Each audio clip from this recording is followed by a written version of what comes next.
మానవుని మనుగడకు ఆరోగ్యం అనేది ఎంత ప్రాముఖ్యతనో ఇప్పుడున్న పరిస్థితులు మరి చూస్తుంటే మానవుడు ప్రతిరోజు తన ఆరోగ్యాన్ని కాపాడుకోవడానికి ముందుకెళ్ళడం జరుగుతుంది.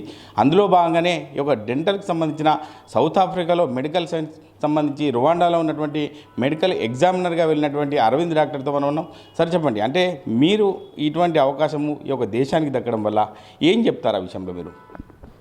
యాక్చువల్గా ఈ అవకాశం ఇచ్చిన మొదట రువాండా యూనివర్సిటీ ఆఫ్ హెల్త్ సైన్సెస్కి నా ధన్యవాదాలు. యాక్చువల్గా చాలామంది దీనికి నెంబర్ ఆఫ్ పీపుల్ దీనికి అప్లై చేసుకున్నారు. దాంట్లో ప్రపంచవ్యాప్తంగా నేను ఒక్కరినే దానికి సెలెక్ట్ అయ్యాను ఇండియా నుండి. యాక్చువల్గా ఈ కాంట్రాక్ట్ కూడా మనకు 3 years ఉంది. 2 years ఇప్పుడు కంప్లీట్ అయింది. ఇంకో సంవత్సరం కూడా మనమే వెళ్ళే అవకాశాలు ఎక్కువగా ఉంటాయి.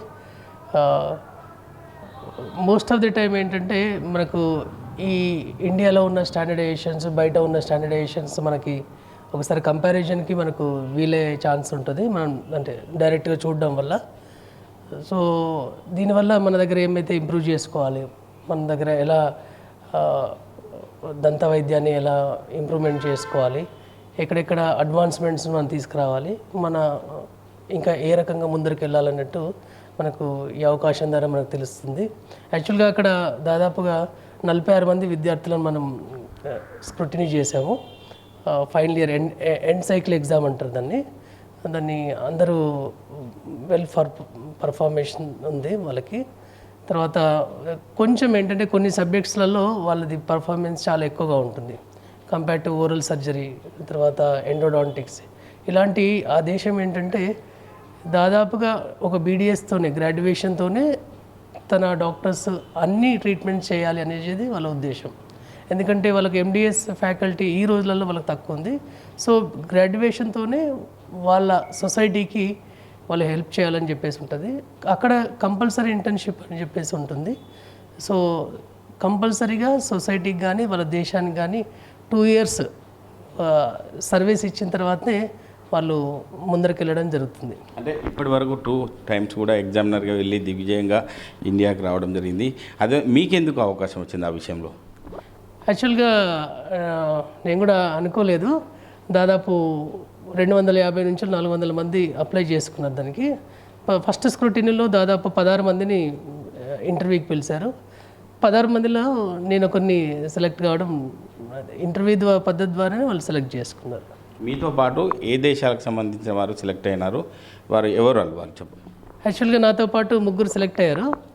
నేను క్యూబన్, ఒక కెనడియన్, వాళ్ళు 3 సెలెక్ట్ అయ్యాము.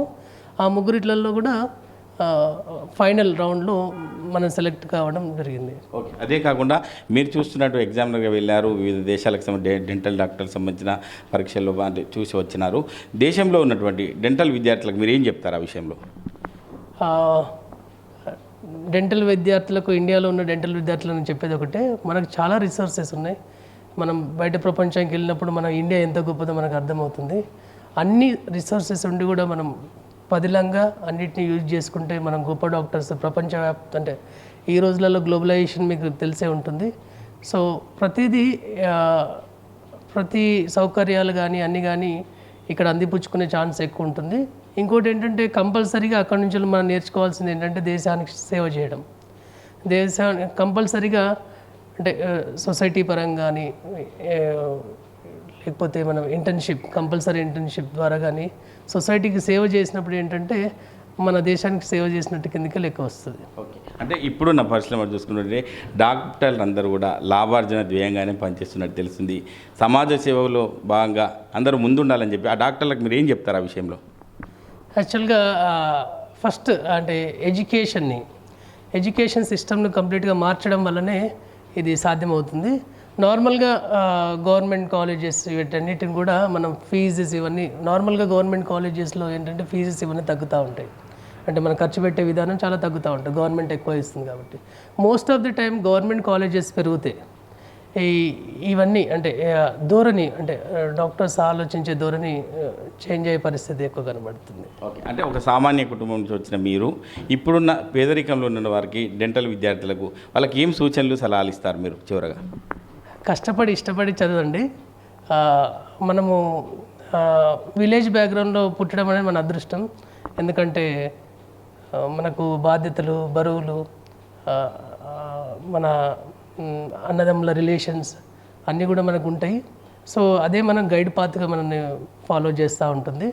అందరి బ్లెస్సింగ్స్ అంటే పెద్దవాళ్ళ బ్లెస్సింగ్స్ అన్నీ ఉంటాయి కాబట్టి కంపల్సరీగా మన ఊర్లలో నుంచి వెళ్తున్నాం కాబట్టి మనం ఎక్కడి నుంచి వచ్చామో అది మర్చిపోకుండా మళ్ళీ అదే ఊరికి కానీ అదే సొసైటీకి కానీ మనం సేవ్ చేసుకుంటూ పోతే అందరి బ్లెస్సింగ్స్ ఉంటాయి, అంత మంచిగా జరుగుతుంది.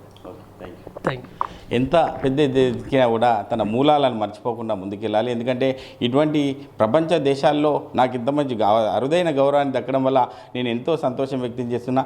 విద్యార్థులు పేదరికంలో ఉన్నా కూడా చదువు అన్నది ఎంతో ముఖ్యమైనది కాబట్టి ప్రతి ఒక్కరూ ధైర్యంగా ముందుకెళ్లాలని చెప్పి డాక్టర్ అరవింద్ చెప్తున్నారు. కెమెరామెన్ నెల్లూరుతో మహేష్, RTV, ఉమ్మడి మెదక్ జిల్లా. మరిన్ని వీడియోస్ కోసం ఛానల్ ని సబ్స్క్రైబ్ చేయండి, లేటెస్ట్ అప్డేట్స్ కోసం వాట్సాప్ ఛానల్ ని ఫాలో చేయండి అండ్ లింక్ డిస్క్రిప్షన్ లో ఉంది.